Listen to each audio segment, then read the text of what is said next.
bagaimana kita harus hidup sebagai warga kerajaan sorga. Jadi gaya hidup warga kerajaan sorga, biar kita pakai dalam hidup kita, nama Tuhan dipermuliakan, dan dunia melihat bahwasanya kita sudah berubah dan kita berbuah lebat di hadapan Tuhan. Nah, semua anak-anak Tuhan yang sudah lahir baru dipenuhkan dengan Roh Kudus adalah warga kerajaan sorga. Memang untuk menjadi warga kerajaan sorga, satu-satunya jalan ialah harus lahir baru dan memiliki Yesus dalam kita. Firman Tuhan berkata dalam 1 Yohanes 5:12, barang siapa memiliki Yesus dalam hatinya, dia memiliki hidup. Barang siapa tidak memiliki Tuhan Yesus dalam hatinya, dia tidak memiliki hidup. Jadi untuk masuk menjadi warga kerajaan sorga adalah dengan lahir baru. Oleh sebab itu Tuhan Yesus berkata, kamu harus lahir baru. Yohanes 3 ayat 3-7. Yesus menjawab katanya, aku berkata kepadamu, sesungguhnya jika seorang tidak dilahirkan kembali, ia tidak dapat melihat kerajaan Allah. Kata Nikodemus kepadanya, bagaimana mungkin seorang dilahirkan kalau ia sudah tua? Dapatkah ia masuk kembali ke dalam rahim ibunya dan dilahirkan kembali? Jawab Yesus, aku berkata kepadamu, sesungguhnya jika seorang tidak dilahirkan dari air dan roh, ia tidak dapat masuk dalam kerajaan Allah.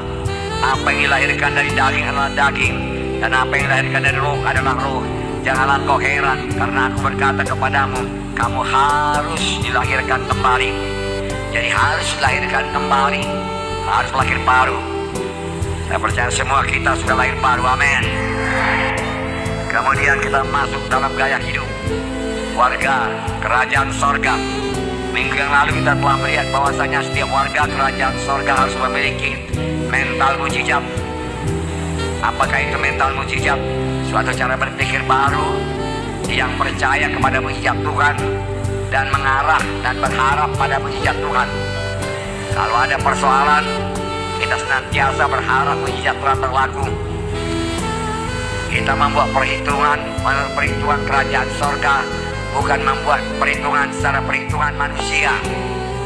Nanti kita lihat bahwasanya murid-murid gagal menggandakan roti karena mereka membuat perhitungan secara persediaan manusia. Tetapi Tuhan Yesus mengadakan perhitungan menurut persediaan sorga, rumah Bapaknya yang ajaib, yang tidak kurang suatu apapun. Tuhan Yesus memiliki mental mujizat. Mental mujizat memudahkan Tuhan Yesus memiliki iman untuk mengadakan mujizat. Jadi ini yang pertama, pelaku gaya hidup. Itu adalah normal dalam kerajaan sorga. Saudaraku, jangan lagi pakai gaya hidup mentalitas saudaraku duniawi. Saudara, kalau kita sudah masuk dalam kerajaan sorga, jangan pakai mentalitas cara berpikir manusia lama, saudaraku. Karena kita sudah masuk dalam kerajaan sorga. Gaya hidup warga kerajaan sorga yaitu memiliki kasih. Matius 22:34-40.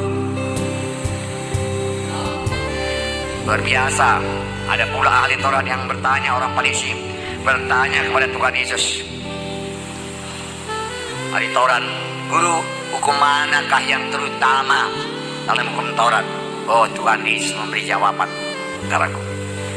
Tentu saja orang tersebut memang rindu, saudaraku, untuk mengetahuinya, saudaraku. Kasihilah Tuhan Allahmu dengan segenap hatimu, dan dengan segenap jiwamu, dan dengan segenap akal budimu. Nah, kasih. Inilah hukum yang terutama dan yang pertama. Dan hukum yang kedua yang sama dengan itu, kasihilah sama manusia seperti dirimu sendiri. Amin, saudara. Pada kedua hukum itu tergantunglah semua hukum Taurat dan seluruh kitab nabi-nabi. Jadi kasih kita yang terutama adalah kepada Tuhan. Jadi kita harus menghormati dan menghargai Tuhan. Itu artinya mengasihi Tuhan, mentaati Tuhan. Jadi kalau kamu mengasihi aku, patuhilah hukum-hukumku, amin. Mentaati Tuhan. dan sungguh-sungguh merindukan persekutuan dengan Tuhan. Bagaimanakah kita berkata kita mengasihi Tuhan tapi tidak suka berdoa? Benarkah kita mengasihi Tuhan? Ya, jadi kalau betul mengasihi Tuhan dengan segala hati, jiwa, dan roh, saudara, itulah yang terutama sasaran kasih kita. Karena kasih kita jangan pula kasih kepada orang lain, kepada diri sendiri. Memikirkan diri sendiri, mementingkan diri sendiri. Saudara, kasih itu harus kepada Tuhan, saudara, terutama kepada Tuhan, dan suka bersekutu dengan Tuhan. Selama kita di dunia ini, rindu kepada Tuhan. Nah, kalau Tuhan sudah mengampuni dosa kita dengan begitu dahsyatnya, kita harus mengampuni semua orang lain yang bersalah kepada kita. Haleluya. Dan tidak boleh mendendam, dan tidak bisa mengingat-ingat dosanya kepada kita. Lupakan. Forgive and forget. Lalu hidup secara bebas.